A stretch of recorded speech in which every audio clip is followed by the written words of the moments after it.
Sejam muito bem-vindos a mais um episódio do videocast Adoro Gente que Desmaia. Eu sou Débora Lucas.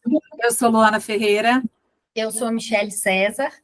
Nós somos terapeutas pessoais e hoje nós estamos aqui convidando o Rodrigo Oliveira para a gente contar e aprofundar um pouco mais no que são os desmaios da vida. Bom, antes da gente dar espaço para o nosso convidado se apresentar, eu queria dizer que é uma honra recebê-lo, porque ele é o nosso primeiro desmaiante do gênero masculino nesse programa. Então, muito obrigada pela presença. E a gente convidou o Rodrigo por dois motivos principais. Primeiro, que ele, assim como muitas pessoas que a gente conhece, inclusive eu e Débora, já tivemos no lugar de repensar a carreira, de vivenciar mudanças na carreira e romper, de certa forma, com esse mercado de trabalho tradicional que a gente conhece, para estarmos mais próximos do nosso propósito, da nossa essência, das nossas escolhas de alma. Isso acontece com mais frequência com a gente, com nós que somos mulheres. Então, é super interessante escutar isso na perspectiva do Rodrigo. O cenário corporativo, esse que a gente conhece, tradicional, né, que a gente vê há décadas moldando uma proposição de muita competitividade, de uma lista interminável de afazeres, tem trazido consequências para a gente, né, para nós que somos trabalhadores. O burnout está aí, né, que não deixa a gente mentir. Burnout, inclusive, é o nome de um CID, né, uma nova doença que fala de um esgotamento físico, mental, que, inclusive, faz com que as pessoas que sofrem desse mal não consigam desenvolver suas atividades corriqueiras, diárias, enfim. No ano passado, tem um dado aqui que eu vou colar, no ano passado foram entrevistados 45 mil profissionais brasileiros. Desses, mais de 50% disseram ter pelo menos um sintoma de burnout. Bom, então a história do Rodrigo passa por essa transição de carreira. Eu falei que eram dois motivos pelos quais a gente fez esse convite. O primeiro é esse, e o segundo é a escolha profissional que ele fez há pouco tempo, que é ser terapeuta. Para ser terapeuta, gente, para quem não sabe, é importante estar no lugar também de cliente, de paciente, de enfrentar as nossas sombras, as nossas questões e as nossas emoções. Coisa que é muito difícil a gente ver homem fazendo, né? Os homens da minha geração, não foram criados para tratar as emoções dessa forma, né? Eu, Michele e Débora, você sabe, a gente já contou, nós somos colegas em duas formações, e nessas salas de aula, mais de 90% eram compostas por mulheres, eram pouquíssimos homens. E isso acontece em diversos espaços terapêuticos. Aí eu queria só falar mais algumas coisas para ilustrar esse recorte que a gente está trazendo, um do mercado de trabalho, né, que a gente pode chamar de um mercado adoecido, e outro que é essa perspectiva de que os homens não têm espaço para trabalhar emoções. Saiu um relatório composto por pesquisas da OMS, da Harvard e do Fórum Econômico Mundial, dizendo que dentre as principais questões apresentadas sobre o universo corporativo, que é basicamente composto por homens, né, estão o esgotamento e problemas de saúde e a dificuldade em transitar de forma equilibrada entre as esferas, né, a vida pública e a vida privada. Eu não gosto muito de falar vida pessoal e profissional, mas para mim é tudo vida. Então, tem uma que é dentro de casa e uma que é fora, né? Então, por isso que eu gosto do privada e pública. Para quem gosta desse assunto, eu vou sugerir dois conteúdos. Um é uma página do Instagram maravilhosa que chama Papo de Homem. Eles têm um estudo sobre a importância de homens, e principalmente crianças, meninos, trabalharem suas emoções. E um documentário que está no YouTube gratuito que chama The Mask You Live In. Eu não vi o título em português, só em inglês. Mas a tradução seria As Máscaras que Temos em Nós, que fala sobre esse distanciamento do homem lidar com as suas emoções, né, Mi? Sim. Como terapeuta, né, a gente observa que a grande maioria, né, das pessoas que procuram por atendimento é de mulheres, né? Então, culturalmente, né, nós mulheres já somos inseridas nesse espaço do cuidar, né? cuidar do outro, e acaba também que é mais tranquilo para nós, né? Já é esperado que a gente procure, até mesmo pelo autocuidado, com muito mais tranquilidade do que os homens, né? Então, a gente vê, né, campanhas de saúde que incentivem que os homens procurem, né, atendimento médico, inclusive, né? A gente está falando de atendimento psicológico que ainda é mais profundo, né? Mas a própria busca pela saúde mesmo, né? A gente ainda tem uma lógica de pensar que separa a saúde física, corpo, da saúde mental, né? E hoje o que a gente vê é que essa medicina tradicional só focada no corpo, ela, né, não dá conta da complexidade que é o ser humano, da complexidade que é viver, né? Então, é interessante a gente pensar, né, os homens são... Né, as taxas de suicídio são predominantes entre os homens, inclusive homens com mais de 70 anos, um grupo de risco para suicídio, né? Questões relacionadas a câncer também, homens, né, têm essa prevalência aí, essa maior incidência, na verdade, né? Então, é interessante estar conversando com um homem, né, que fez aí esse movimento de se tornar terapeuta, que é um espaço tradicionalmente feminino, né? E trazendo isso ainda mais para o campo da transpessoalidade, né? Porque vou dar um spoiler, claro que o Rodrigo vai se apresentar aqui, mas também é um terapeuta transpessoal, e a gente traz aqui o assunto da transpessoalidade para falar dos nossos desmaios. E o mais interessante, além de contar em detalhes a história pessoal dele, e trazer essa ótica dos próprios pacientes, né? Os clientes que ele tem, que também são homens, porque não necessariamente o desmaio, quando nós lembramos aqui que é aquele momento da nossa vida que nós encontramos algo que ou nos constrange, nos contrai, e nós sentimos essa necessidade de mais expansão, de entender mais sobre a complexidade da vida, como diz a Mi, a gente vai caminhando por esses espaços de nos lembrar que, na verdade, não é como nós fomos ensinados nas últimas gerações, né? A alma, o espírito, ela não está dentro do corpo.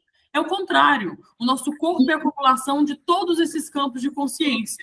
E quando a gente leva isso para a consciência dentro do trabalho, eu sei que se eu tenho uma rotina que está me adoecendo, eu tenho uma somatização no corpo físico a nível de doença, que eu somatizei, né, que criei aquela doença.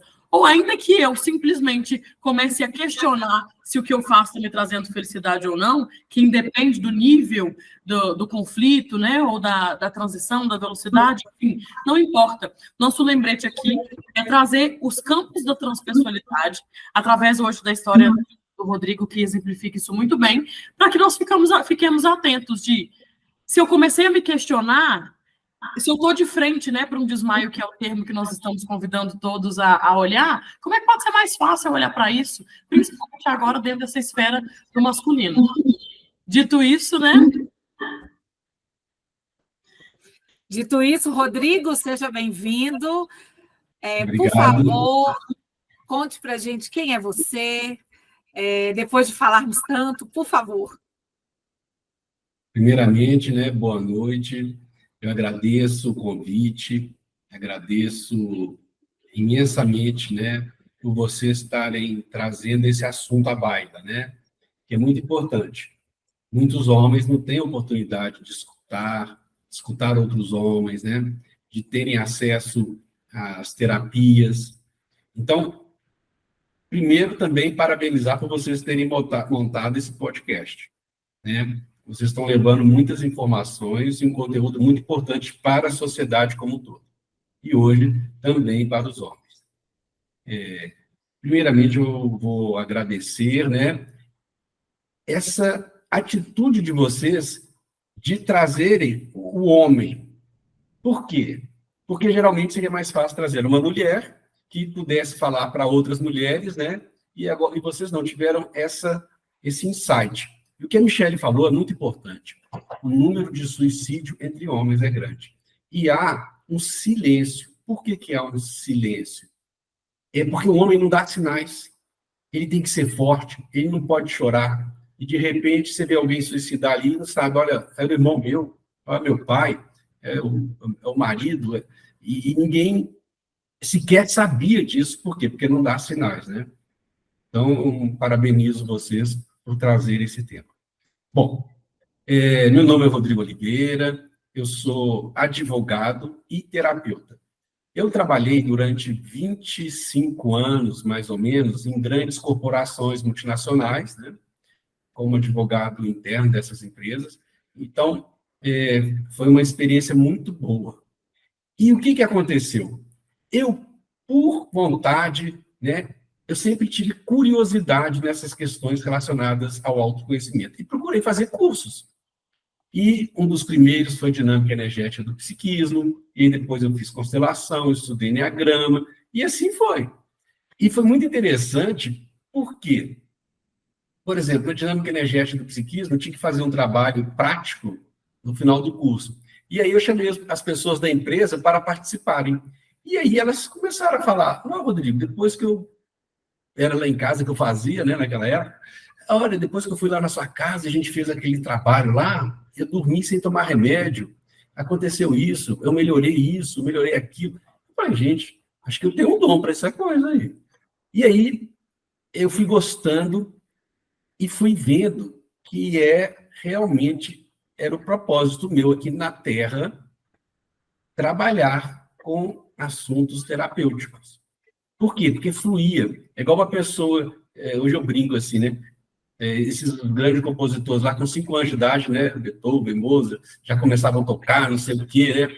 Eu falei, gente, a mesma facilidade que eu tenho com o trabalho terapêutico. Às vezes eu já faço alguma coisa, ninguém ensinou, depois eu vou ver que aquilo ali tem um nome. Ou seja, é muito natural para mim. E eu comecei a perceber o seguinte, geralmente a gente tem uma missão. A missão está muito relacionada, né, ao que vem da família. Então, às vezes, uma família de advogado, a pessoa é advogada. Uma família que alguém sofreu uma injustiça, aí a pessoa sabe, eu vou fazer um concurso para juiz, vou estudar direito, fazer um concurso para juiz. Ou então, uma família que tem as pessoas da área de saúde, aí a neta segue o avô naquela questão da saúde, é até inconsciente. Eu já percebi muito isso. Isso é a missão. Parece que a missão primeira está ligado a essa questão da missão, né? Essa primeira escolha sua profissional. E eu também tive isso na minha família, né? Meu avô foi advogado, meu tio, então tinha isso, né? E era muito interessante. Quando eu fui fazer vestibular, eu fiquei na dúvida se fazia direito, psicologia ou jornalismo. Só depois de 20 e tantos anos que eu lembrei que lá atrás eu pensei em fazer psicologia, né? Então é muito interessante isso. E depois veio o quê? O propósito. Então a missão está ligada à família. E o propósito está ligado a que o universo quer de você, né? Nós todos somos uma coisa só, né? A separação é só uma ilusão. Então, nós viemos aqui para a Terra para fazer algo, não é só para comer, beber e dormir, comprar geladeira e fogão. Então, nós temos um propósito. Só que a maioria das pessoas vão morrer sem ter a mínima ideia do que isso significa. E aí, voltando, né, àquela questão do... Será que eu preciso desmaiar para procurar uma terapia? Será que eu preciso adoecer? Será que eu preciso ter um burnout? Né? Ou eu posso, da mesma forma que a pessoa vai para a academia para não ficar doente, vai fazer exercício, vai treinar, eu também posso fazer uma terapia para que eu possa ter saúde, ser uma pessoa melhor. Eu comecei a perceber, eu pensava assim, gente, mas por que é que as pessoas têm essa resistência, né? E uma das conclusões, né, minha, né, tá, da minha análise, é o seguinte, se eu perguntar para vocês gostariam de uma casa melhor? Todo mundo, provavelmente, né, falaria sim. De um carro melhor? Sim. Por quê? Porque você vislumbra uma casa melhor do que a sua, você vislumbra um carro melhor do que você tem hoje. Só que se eu te perguntar assim, você gostaria de ser uma pessoa melhor? Aí a pessoa fala, melhor? É como se ela falasse, não, mas eu sou desse jeito. Como se ela não tivesse a capacidade de mudar, de melhorar, de se transformar, de evoluir. Porque se ela conseguisse enxergar isso, com certeza ela ia fazer um trabalho de autoconhecimento. Mas ela, ao não conseguir enxergar isso, ela fala, uma besteira. Por quê? Porque ela nunca teve esse vislumbre, né? Às vezes a gente percebe, por exemplo, mulheres que são inteligentes, estudaram, têm sucesso assim, profissional e estão em relacionamentos abusivos. Você fala, mas por que essa mulher fica ali? Por quê? Porque ela só conheceu aquilo na vida familiar dela. Então, ela não sabe que existe uma outra forma de se relacionar que seja saudável. Então, por isso que ela vai continuar naquele relacionamento. Né? A não ser que ela desmaie e aí, de repente, ela faça algo, né, algum movimento. Mas, geralmente, é assim. E aí a pessoa vai passar a vida inteira sem experimentar uma coisa melhor. É triste isso, né? Mas muita gente vai passar a vida inteira sem ter um sucesso profissional, sem ter um sucesso numa vida amorosa, porque simplesmente estacionou, não procurou ajuda, né? Então, isso tudo me dá muita garra, muita energia para trabalhar com a terapia, porque eu vejo o quanto isso faz bem para as pessoas, quanto que assim, ontem mesmo eu terminei um curso de Enneagrama online, né, que eu dei. Gente, as participantes no final, assim, ficaram tão emocionadas por descobrirem quem elas são, a personalidade delas, né? Ou seja, descobrirem quem elas são de verdade, né? Então, aqui já vou falar de um dos trabalhos que eu faço, que é o Enneagrama, que é o estudo das 9 personalidades que existem, né? Mais os instintos, né? Como é que eles estão, e a relação das pessoas, porque a pessoa acha que o Enneagrama é só saber o tipo, não é saber o tipo de personalidade. Há toda uma relação entre os tipos. Isso é que é o bonito. Né? Você vai aprender quando que você está desintegrado, quando você está integrado, no seu melhor, a sua forma de evoluir. Né? Para cada um tem uma forma de evoluir diferente. Então, é muito legal. Então, eu trabalho com Enneagrama, trabalho com constelação familiar, né?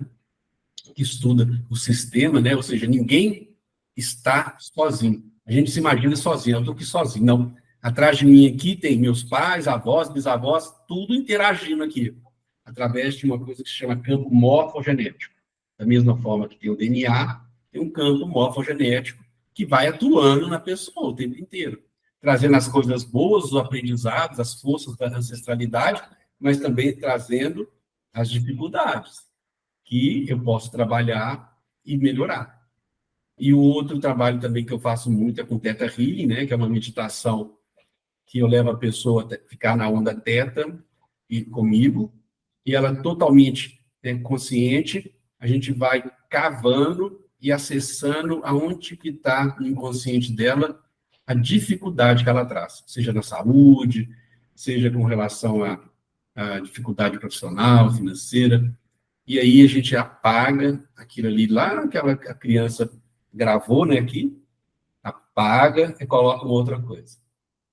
E também trabalho com as reconstrutivas, que é um trabalho feito por Carola Castilho, que trabalhou muito tempo com Bert Hellinger, que ela conseguiu vislumbrar uma técnica em que você deixa de stand-by a sua mente, né? Ela nunca para, óbvio, né? Você deixa de stand-by para fazer um trabalho de possibilitar que a sua energia circule, porque na natureza nada se perde, nada se cria, tudo se transforma, inclusive energia. E aí você vai acessando os traumas, a energia vai acessando os traumas e vai liberando, sem que você precisa retraumatizar, você não passa pelo trauma. É muito interessante, porque você faz o trabalho e nem sente, ó, e de repente você mudou ali. Então, são esses os trabalhos que eu faço mais. Maravilha, nós vamos falar um pouquinho mais sobre eles, mas eu queria voltar um pouquinho, eu fui anotando tanta coisa aqui que eu vou tentar fazer todas as minhas anotações e uma pergunta para você, tá, Rodrigo?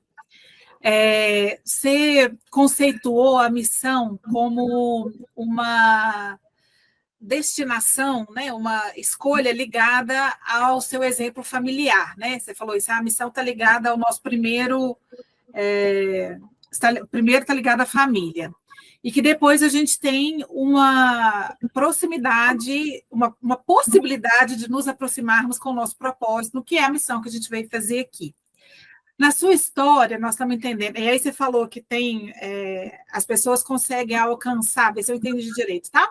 O sucesso, tanto na missão quanto no propósito. Na sua história, pelo que a gente já conversou, a gente já conhece, quando você está exercitando a sua missão, que é fazendo honras às profissões do seu avô, da sua família, enfim, para o mundo, você tem um status de sucesso, né? Você trabalhou 25 anos no mundo corporativo e isso é um indicador de que deu certo.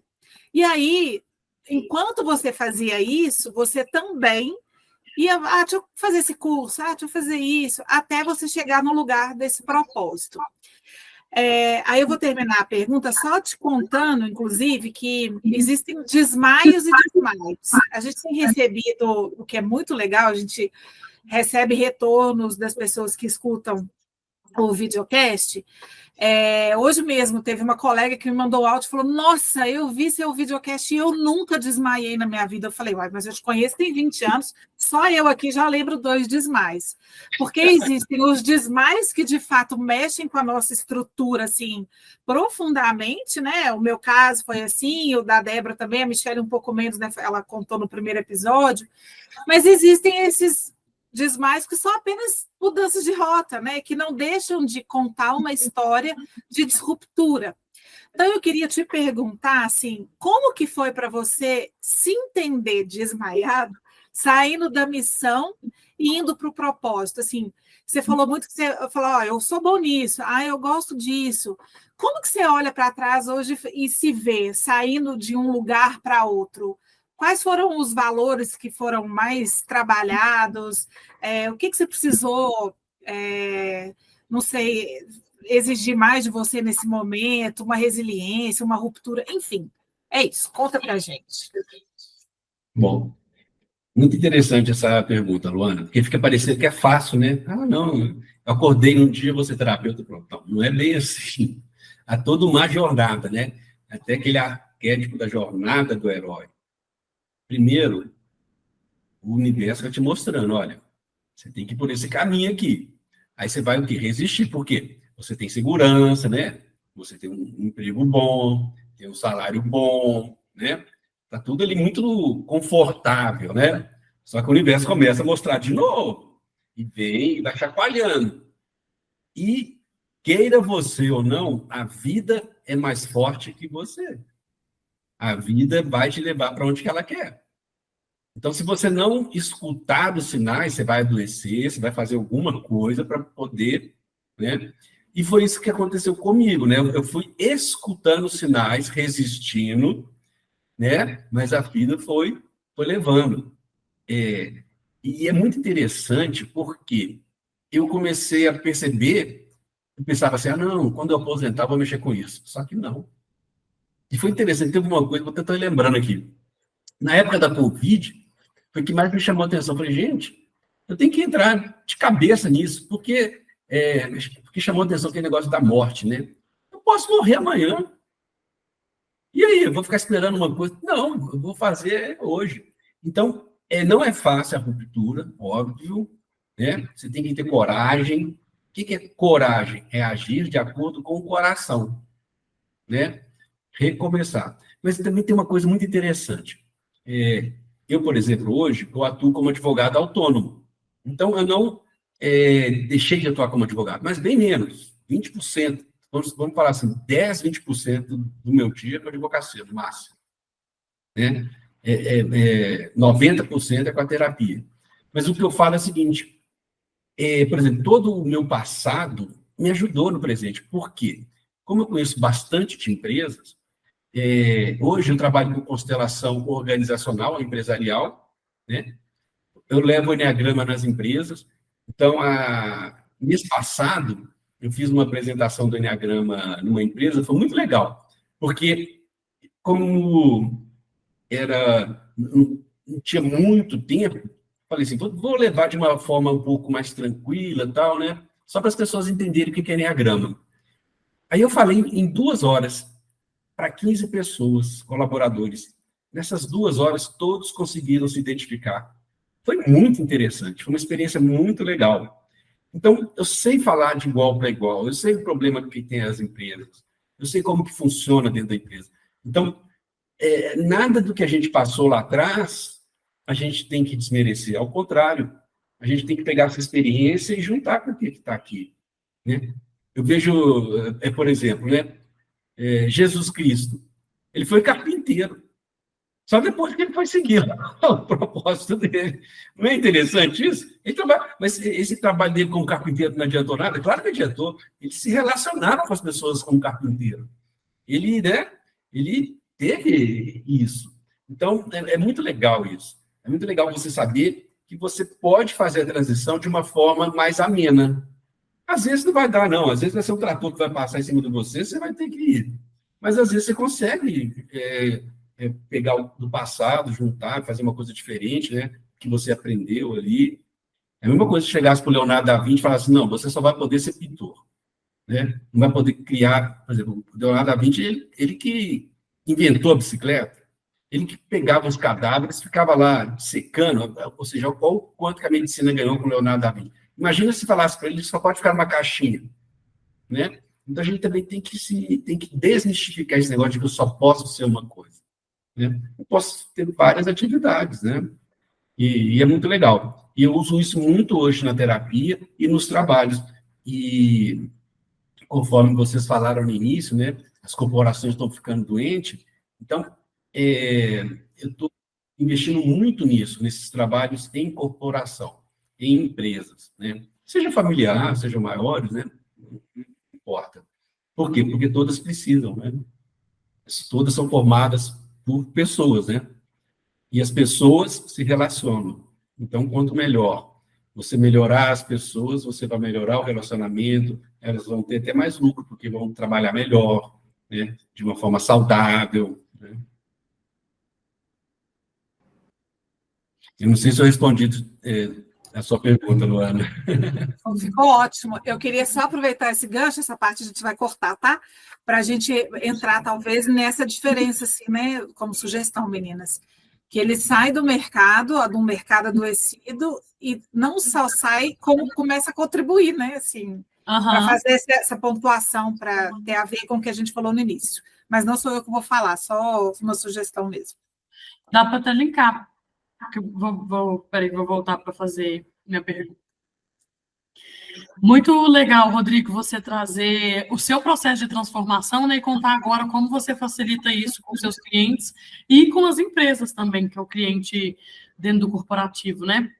E você falou da necessidade de segurança, que é um dos complexos que mais temos instalados em nós, quando nós estamos no mercado de trabalho e na vida mesmo, né? Porque normalmente nós não temos segurança partindo do coração, de que nós criamos a realidade e de saber que a imprevisibilidade é a única coisa que nós temos e não contamos conosco, então seguimos no trabalho e na vida com essa sensação de precisar de algo externo, além do óbvio, né, para nos assegurar.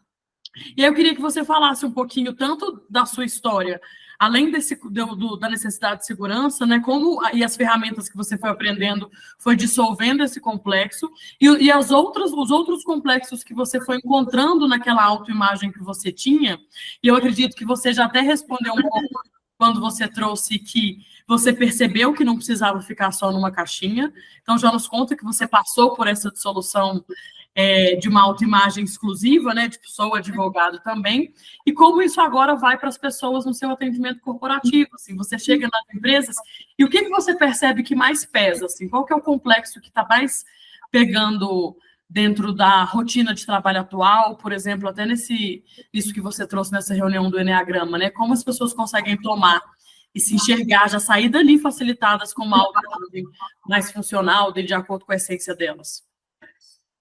Então, o Enneagrama é uma ferramenta maravilhosa para trabalhar em empresa.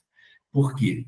Porque com o Enneagrama as pessoas vão entender como que elas funcionam e como que os outros também funcionam. Então, a partir do momento que você entende como você funciona, você vai ter compaixão por você mesmo e saber o que você pode fazer para melhorar. E também vai entender como que os outros funcionam. Então, se uma pessoa funciona de determinada forma, você vai pensar assim, opa, peraí, então eu vou evitar falar isso aqui, porque senão ela vai reagir desse jeito. E aí você também entende que aquela pessoa age com A, B ou C, não é só com você. Ela vai agir com qualquer pessoa daquela forma. Por quê? Porque é um programinha que foi instalado nela lá na infância. Lá na tenra infância foi instalado um programinha. E quando as pessoas começam na empresa a entender o Enneagrama, elas começam a compreender o colega de trabalho. Ou seja, o relacionamento muda. Muda, porque você começa a compreender a forma de funcionamento. Não adianta pedir para uma determinada pessoa fazer algo que na essência dela, ela não consegue. Por exemplo, tem um tipo 5, que para ele é difícil o toque, né? O toque, pegar. Imagina você colocar aquela pessoa lá para ser você vai trabalhar agora como nossa área de relações públicas, recebendo todo mundo aqui, que chegar. Quer dizer, para ela, às vezes, vai ser difícil. Né? Por quê? Porque ela tem aquela personalidade. Não que ela não possa, pode sim, mas ela vai ser trabalhada. Isso é outra coisa importante. As empresas fazer um trabalho para evolução do empregado, não para rotular. Né? Tem que ter muito cuidado isso para a empresa não rotular. Né? Às vezes pode alguém ligar para mim, Rodrigo, eu estou querendo contratar uma secretária aqui, qual tipo que é o melhor? Eu falo, um tipo trabalhado. Um tipo que tem uma consciência elevada. É isso, qualquer um. Então, tem que trabalhar a consciência, gente. Quando a pessoa eleva a consciência, vai levando, ela vai sendo... Todos os tipos são maravilhosos. Né? Todas as personalidades são maravilhosas, com características diferentes. Isso é que é o bonito. Né? Cada um trouxe uma coisa boa, né? Tem uma característica, um dom diferente. E a mistura desses dons é que faz a coisa andar. Imagina uma empresa que todos os diretores são um determinado tipo de personalidade. Vai dar problema. Ou não vai fazer nada a empresa, ou vai fazer muito, mas não vai pensar. Então, né? Então, essa mesclagem é muito legal. Né? Então, é isso. Então, as empresas, elas têm que investir, no meu modo de ver, no trabalho de autoconhecimento. Porque quanto melhor o funcionário tiver o conhecimento de si próprio e dos outros, melhor vai ser o ambiente, melhor vai ser a produtividade, o relacionamento com clientes, vai ter mais lucro. Então, até sobre o aspecto da lucratividade, é melhor. Não é que o empresário tem que pensar no lucro, claro que tem. Né? Tem que pensar no conjunto como um todo. Aproveitando... Doente, né? Às vezes, a empresa familiar... Não. Às vezes, a empresa familiar acontece isso muito. A pessoa vai naquele negócio ali, trabalha e tal, mas depois de um tempo fica doente. E aí? O que adiantou? Né? O próprio dono da empresa. Então, ele tem que saber dosar, ter o equilíbrio, né? Ter o equilíbrio entre trabalho, lazer, né? Saúde, tudo tem que ter equilíbrio. Aproveitando, Rodrigo, que você tocou aí na questão do autoconhecimento, você trouxe também na sua fala, né? Eu comecei a investir no autoconhecimento. Na sua trajetória, como que foi esse movimento para isso, né? Porque, como a gente contextualizou, os homens, né, culturalmente já têm essa resistência. Né? E aí a gente vê também na nossa sociedade que o racional, né, o pensar, ele é visto como aquilo, né? Às vezes meu corpo está ali gritando que tem algo que não está legal, mas na cabeça eu tenho que fazer, porque, né, eu já medi ali que é o mais certo, que tem que ser daquela forma. E aí você falou, né, de sentir os sinais, né, do universo, para que, olha, né, o caminho não é esse. E muitas vezes as pessoas procuram por uma terapia, por um atendimento, porque estão com sintoma físico, quer tirar aquela taquicardia, quer tirar aquele tremor, e às vezes, saindo esse sintoma, a pessoa não investe mais naquilo, né? O que incomoda já parou de incomodar, então eu resolvi o meu problema. E aí, na trajetória, vai de novo aparecer o universo ali para falar, olha, né, não é bem assim, aparece ali aquele sintoma de novo. Então, eu queria que você colocasse um pouquinho como que foi esse processo para você investir no autoconhecimento. Eu lembrei de uma cena que você falando isso aí, Michele. Eu, ainda como advogado, né, de empresas e tudo, eu sentia uma dor muito forte no ombro, acho que era o esquerdo, já não lembro mais qual dos ombros, acho que era o esquerdo. Não lembro mais qual deles. Mas, assim, eu fiz fisioterapia, e fiz não sei o que lá, e tomava remédio, e, assim, foi anos, assim, e o negócio não melhorava, né? E eu fazia esse trabalho terapêutico também, né? O trabalho terapêutico, não, os estudos, né? As terapias e tal, e nesse movimento, olha que interessante, as pessoas estão gostando, será que eu faço aí mais? Será que eu, né? Aí foi muito engraçado, que eu fui assistir uma palestra da Nereida, que é da leitura corporal, que ela fala exatamente isso, né? A doença vem para nos dizer algo, para nos mostrar algo.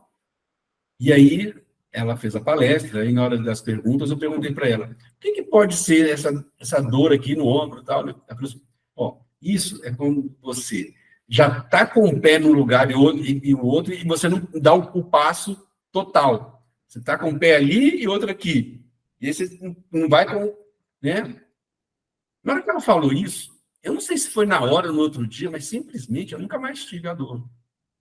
Era o meu corpo falando, vai, siga em frente. Então, é muito interessante essa sua colocação, Michele, porque aconteceu comigo isso, assim, foi muito claro para mim, né? São esses sinais, né, que vêm, que você tem que observar.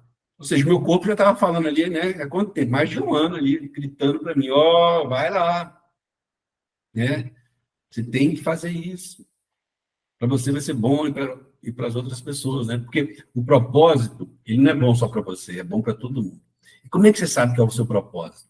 É quando você faz feliz. Quando você faz, você tem uma alegria, o seu coração sabe. É como, para mim, trabalhar com terapia é como se estivesse brincando, jogando bola, sei lá, né, para criança, né? É um prazer, é prazeroso. Então é isso. Teve esses sinais, né? E outros mais, né? Muitos outros sinais. Mas esse aí do corpo, realmente. Trabalhar com propósito é um impacto para a gente, é um impacto para o outro, é um impacto para o mundo, né? É uma contribuição tripla, né? Assim. Eu queria muito saber qual ombro que é, porque eu estava falando hoje de manhã com meu marido que eu estava com dor ontem no ombro direito. E hoje foi o esquerdo. Parou o direito, eu uso muito para esporte, mas hoje começou o esquerdo. Depois, se você lembrar aí, você me conta, por favor, qual que é o ombro, porque aí eu vou viver só do podcast agora, porque é onde está o meu propósito no momento. Já bateu aí, Lu. Amanhã você vai levantar com o ombro bom. Bom, meu ombro, então lá, depois eu te conto. Tá. Rodrigo, você é o primeiro entrevistado do nosso podcast. A gente já falou um pouquinho da questão, bem rapidinho, sobre a questão da dificuldade que os homens têm para lidar com as emoções. Historicamente, a gente tem esse lugar destinado para o homem, né? Assim, e os reforços são diários, né? Eu falo muito de um lugar de esposa, filha e mãe. Eu tenho um filho e uma filha, e eu vejo os desafios, eles são criados pelas mesmas pessoas, no mesmo ambiente, mas existe uma força da sociedade, né? Assim, até nossa mesmo, porque não estamos isentos, estamos imersos nessa sociedade, não estamos isentos. Em continuar esse modelo de comportamento, assim, né, de colocar os homens num determinado lugar. E aí, eu queria te fazer várias perguntas sobre isso, mas eu vou começar só com duas. Assim. Primeiro, se entrar para esse universo da terapia foi um desafio para você nesse sentido, você, enquanto você mesma só tem mulher aqui na ADEP, você falou que fez dinâmica energética do psiquismo, nós somos alunas e lá tem 2 homens numa sala de quase 30 mulheres. Então, se foi um questionamento que você fez para você mesmo, no seu meio, né, seus amigos, sua família, enfim, se isso foi questionado de alguma forma. Não, vou começar com essa pergunta, depois eu faço a outra. Conta para a gente. Então, eu sempre tive uma personalidade muito forte de não ligar muito para isso. Então, esse fato de ser homem, um monte de mulheres, não tem problema nenhum para mim. Para mim não foi complicado, né? Eu sou tranquilo com relação a isso. É claro que com relação à mudança, né, de profissão e tudo, as pessoas mais próximas ficam preocupadas, né? Mas como que é isso? Ainda mais que é uma mudança que não tem a ver muito, assim, de direito para terapia, vamos dizer assim, entendeu? Não eu vou deixar de ser advogado para ser juiz, né? Tá ali na área jurídica, vamos dizer assim, né? Então, teve essa preocupação, né? Algumas pessoas, tal. Mas, sabe o que eu acho mais importante? É você ter o apoio dos pais. Para mim, foi importantíssimo isso.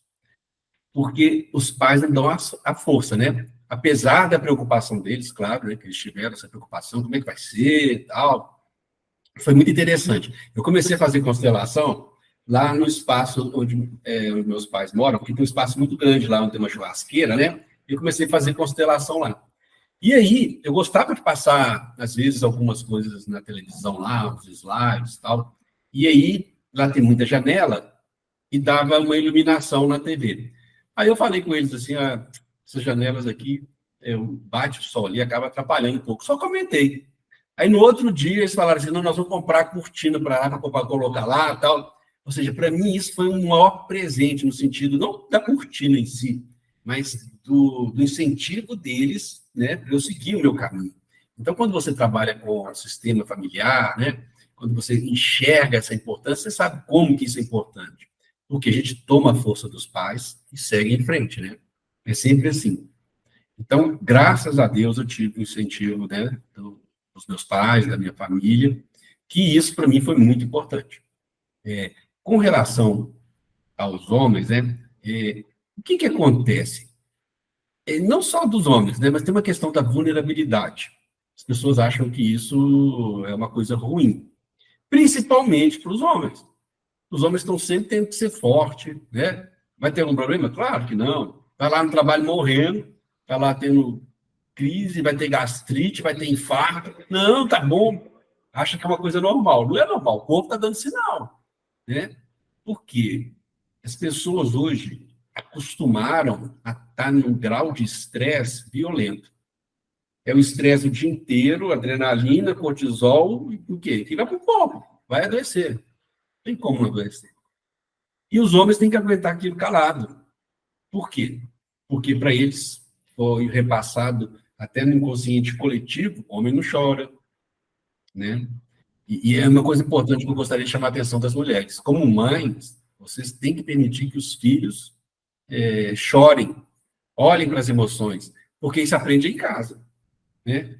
Quantas mães também falam, não, para de chorar, isso é besteira. Não é besteira, não. Deixa ali o sentimento, a emoção, olhar para aquilo, né? Então, o homem, para onde que ele vai? Ele vai para a cachaça, vai para o barzinho beber, porque ele é anestesiador. Aí incentivado, né? Não, mas estou no boteco aqui com meus amigos e tal. Mas o que ele faz? Ele coloca para fora essa mágoa, olha para essa emoção? Não, ele só está se anestesiando ali. Aí bebe sexta, sábado, domingo, aí domingo à noite já começa a sentir de novo aquela tristeza, aquela angústia, aquela ansiedade, vai trabalhar segunda-feira, mas vai trabalhar segunda-feira pesada, né? Uma segunda-feira pesada, por quê? Porque traz não está trabalhando, né? Não está trabalhando as emoções, não está olhando para dentro. Então, infelizmente, a nossa sociedade transformou os homens nisso, né? Tem que ser máquina, provedoras e pronto. A mulher, por que eu acho que tem mais mulheres nesses trabalhos? Porque foi permitido a ela, né? Ela acolher. A mulher chorar já não fica tão assim, não, mulher chorando é bonitinho, ou alguma coisa assim, né?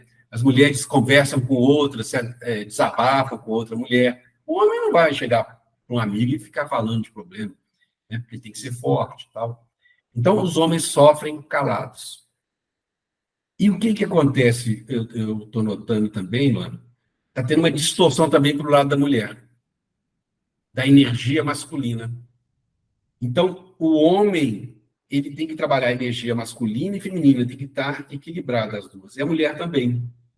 E hoje, o que está acontecendo? A mulher, para ir no mercado de trabalho, trabalhar em grandes empresas, por exemplo, ela, em vez de usar a força da energia feminina, as qualidades, não. Ela começa a aumentar a masculina. E aumentando a masculina, a feminina fica mais baixa. E aí, o que acontece? vai chegar em casa com a energia masculina lá em cima, aí o homem vai chegar em casa, ou ele, se tiver energia masculina alta, vai brigar, vai bater de frente, ou se a energia feminina for baixa, ele vai ficar ali naquela. Aí a mulher vai reclamar, nossa, mas ele está tão devagar e tal. Por quê? Por causa dessa questão da energia. E, inclusive, eu vou fazer com uma amiga minha psicóloga um treinamento, um curso exatamente trabalhando essas duas energias, porque as pessoas precisam equalizar as duas energias. Então, o homem, ele pode aumentar a energia feminina dele, de acolher, de olhar para o filho, conversar com o filho sobre a emoção que o filho está tendo. Não é simplesmente chegar para o filho, não, cala a boca e não chora, sei lá o que, não. Né? Ter esse outro lado. Então, quando as duas energias estão equilibradas, é saúde. Por isso que eu acho que não tem problema de trabalhar com mulher, porque minha energia está equilibrada com a outra, não tem só uma sobrepondo. Assim, na minha visão, é claro que eu trabalho sempre, óbvio, né, gente? Eu estou aqui falando que eu não tenho que fazer trabalho, não é isso. Mas eu acho que isso que me facilita trabalhar com as mulheres e com os homens sem problema nenhum. Eu achei muito legal você ter trazido tanto a polaridade, né, do masculino e do feminino, quanto que o campo do mercado de trabalho atual, por mais que nós já estamos vendo o quanto isso tem, mesmo que de uma maneira micro mudado, né, porque dentro do nosso recorte, da nossa bolha, obviamente, mas a gente está chegando a um nível de somatização que estamos indo para o limite do coletivo. Então, inclusive na pandemia nós percebemos isso, e agora cada vez mais, desmaiando ou não, as pessoas são forçadas a entrar em contato com essa emoção, que eu acho que foi o auge da resposta agora, porque quando nós percebemos que o homem não foi educado para entrar em contato com a emoção, então antes mesmo já não entra em contato e quando entra, não suporta. Porque é muito desafiador sustentar o desconforto, né, de quando a gente entra naquela emoção que está um nó ali no nosso campo, que vai reverberar na mente, no corpo, enfim. E aí eu queria que você contasse também, Rodrigo, como isso foi para você, porque quando você percebeu, né, o ombro estava doendo, aí você entrou em contato mais profundamente com o seu desejo, do seu propósito, e fez um movimento de alma para você começar a atuar. E como você utiliza esse recurso agora, esse continente mais trabalhado, quando você guia os homens e as mulheres também que passam pelos seus atendimentos a entrar em contato e sustentar esse desconforto, que é o primeiro passo para desaguar essa emoção que ficou reprimida e chegarmos nesse equilíbrio, né? Um trabalho de transição de carreira, eu gosto de primeiro a pessoa se conhecer um pouco melhor. Aí eu gosto de entrar com o Enneagrama. E depois o trabalho sistêmico. Por quê? O trabalho sistêmico mostra muito isso. Essa carreira é boa para mim? Como que seria se eu fizesse essa outra forma? O trabalho sistêmico vai te ajudar a enxergar isso. Ou então também, às vezes, ela na mesma profissão, né, ela pode transitar de forma diferente. Por exemplo, eu posso trabalhar como enfermeira no hospital, eu posso abrir uma clínica para atender algumas pessoas, quer dizer, posso fazer várias coisas, né? Uma fisioterapeuta também. Então, eu posso verificar onde que é melhor para ela, né? O trabalho sistêmico, que é onde que também está pegando.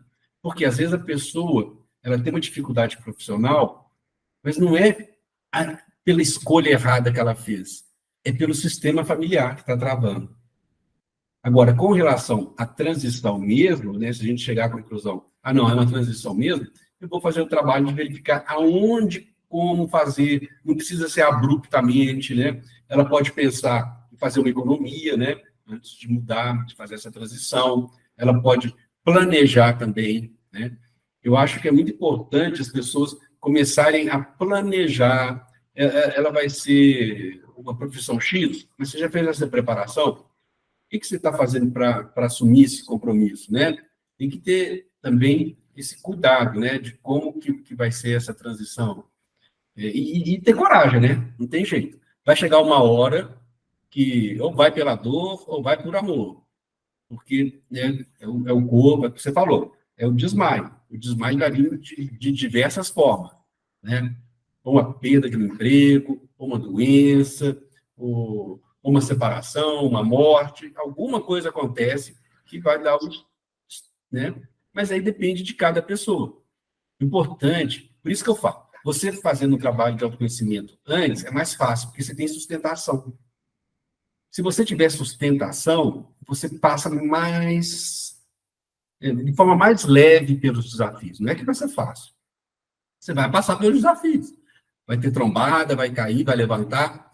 Mas uma pessoa sem estrutura, sem um trabalho de autoconhecimento, vai sofrer muito mais, né? Então, quando você se prepara, tem o autoconhecimento, você passa, né, pelos desafios, mas com capacidade de lutar, né, de sair daquilo ali de uma forma mais leve, né? Menos traumática, vamos dizer assim.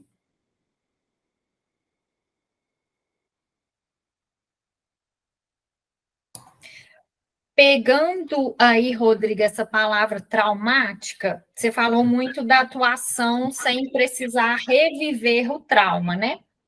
E aí, eu tenho estudado um pouco sobre traumas, né? E o que, pelo menos, o que a literatura tem trazido é a limitação das terapias faladas, né?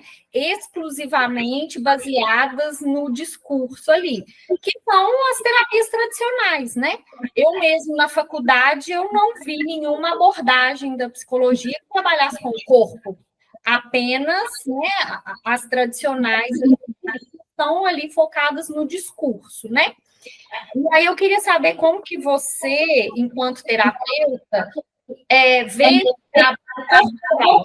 Você observa que há resistência das pessoas, se esse trabalho aí dessa terapia falada ainda é uma grande demanda. O que acontece? De uma certa forma, há uma ignorância geral, ignorância que eu falo assim, de ignorar, tá? Não é no sentido pejorativo, não. De ignorar o que é uma terapia, né? A diferença de uma psicanálise, que vai trabalhar muito essa questão da fala, né? Para acessar o inconsciente, e das outras terapias, né? Tudo que aconteceu conosco, desde que nós fomos gerados, ou até antes, está registrado no nosso corpo, em todas as células, né? O trabalho, né, da fala também é importante, mas há uma dificuldade de acessar o inconsciente pela fala, porque é inconsciente. E quem está trabalhando é a mente. E a mente mente. Então, a sua própria mente pode estar te enganando para você não acessar aquilo ali. Não vou acessar mexer nessa coisa aqui, não, que isso aqui vai doer. Então, ela vai te desviar, né? E o corpo não mente. Você vai ver uma pessoa, você vai perguntar para ela, você está triste? Ela assim, não, ela baixa a cabeça, não, estou alegre, muito alegre. Ah, está triste, o corpo não mente, né? O corpo não deixa, né? O corpo, os sinais vêm ali no corpo.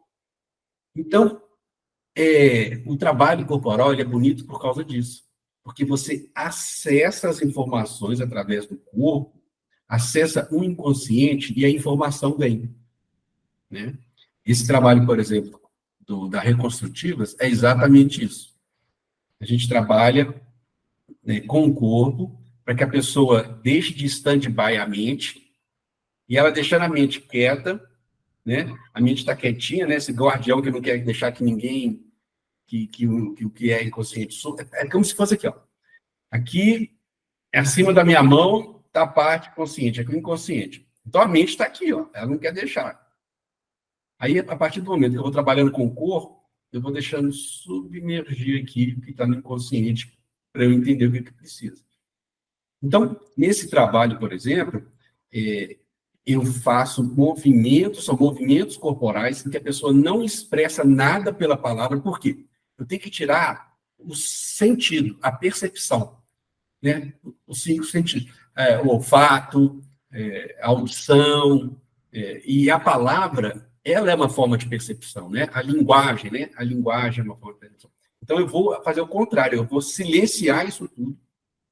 Ela pode até expressar de outra forma, fazer qualquer barulho com a boca, mas não que seja palavras. E aquilo ali vai fazer com que a energia circule de uma forma livre, sem o breque da mente. Para. Não. A energia vai circular e vai atingir o que precisa ser atingido.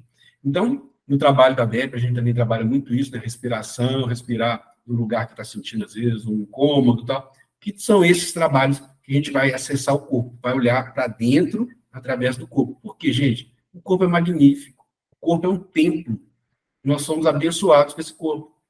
Então, a gente aprender a valorizar o corpo, observar o corpo, né? Aquele exemplo que eu dei do ombro, né? O ombro estava me dizendo alguma coisa, né? Olhar para isso, ter esse conhecimento corporal, né? Começar a se observar.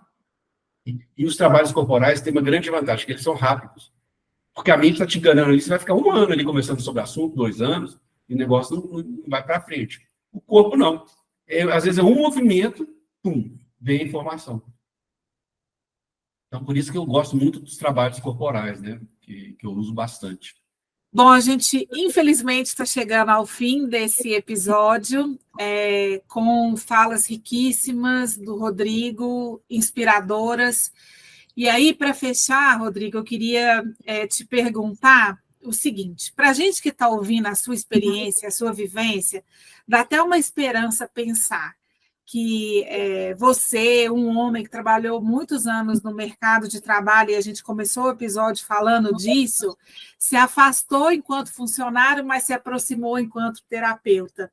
E a gente sabe que o mercado corporativo tem um percentual muito grande de homens trabalhadores. Então, e que os homens, em sua maioria, estão distantes dessa linha emocional. Então, que bom que você pode fazer esse trabalho para a gente. É esperançoso ouvir que você está nesse novo lugar, trazendo essa reflexão do homem lidar com a emoção, de trazer um cenário corporativo mais saudável, enfim. Então, isso é o que a gente escuta da sua história, mas a gente quer saber, para você, qual que é o grande aprendizado do seu desmaio, desse passo que você deu, que, como disse a Michele, né, que fez até parar de doer seu ombro. Eu acho que o grande aprendizado é a gente ficar atento a tudo que nos acontece. A gente tem só essa vida aqui na Terra, né? Ou seja, eu tenho que viver bem. Eu gosto de uma frase de Jesus que fala o seguinte: eu vim para que vocês tenham vida e tenham vida em abundância. Então, não é só viver, é viver abundante. E o que é viver abundante? É viver feliz, ter uma vida plena em todas as áreas da nossa vida. Então, se você tem alguma área que não está bem, você tem que trabalhar. Então, isso é que eu acho que é legal. É você ir atrás dos seus sonhos. Ver que tem gente que nem sabe que pode sonhar, né? Você pode sonhar. Então, você pode sonhar e pode realizar. Isso é que é o legal. Todo mundo tem essa capacidade. Todo mundo tem a capacidade de realizar, de sonhar, de querer uma vida melhor, de poder ajudar os outros. Então, siga seu coração. Olha ali o que te traz essa felicidade, essa paz, você está bem com você mesmo, e vá atrás disso, né? Vá ser feliz. Não fica preso numa gaiola. Às vezes a porta da gaiola está aberta, você está preso ali, com medo de voar, né? Então, voe. É esse o grande aprendizado que eu tenho, né? E que eu gostaria de passar para as pessoas para que elas pudessem seguir isso, né? Às vezes as pessoas perguntam assim: não, mas você trabalha com terapia, deve ser complicado, né, ver uma pessoa chegar com algum problema e tal. Eu falo, não, porque eu não estou vendo ela chegar com um problema, eu estou vendo a possibilidade dela sair dali muito melhor. Eu vejo sempre o potencial que ela tem para melhorar de vida. Então, fique feliz. Bem, que eu estou vendo ali é o futuro dela, eu consigo enxergar que ela pode ser melhor. Então, isso que é o legal. Então, é isso aí, gente. Siga o seu sonho, o seu coração, né? E é isso aí. Eu lembrei da sua fala do Guimarães Rosa, né? Na verdade, o que a vida quer da gente é coragem. E coragem é agir com o coração, então fez todo sentido aqui para mim agora. Muito legal. Isso aí, Michele. Muito obrigado. Muito legal, Rodrigo. Muito obrigada pela presença, pela entrega, pela partilha. Foi ótimo. Também achei muito bom. Gratidão. Então, agradecemos a todos que acompanharam o episódio conosco. Agradecemos o Rodrigo, mais uma vez, pela entrega e pela partilha. E fiquem ligados, os episódios são publicados de 15 em 15 dias. E se você compartilhou de toda a entrega do Rodrigo aqui conosco, curte o episódio, compartilhe com os amigos, se inscreva no canal e nos vemos no nosso próximo Desmaio.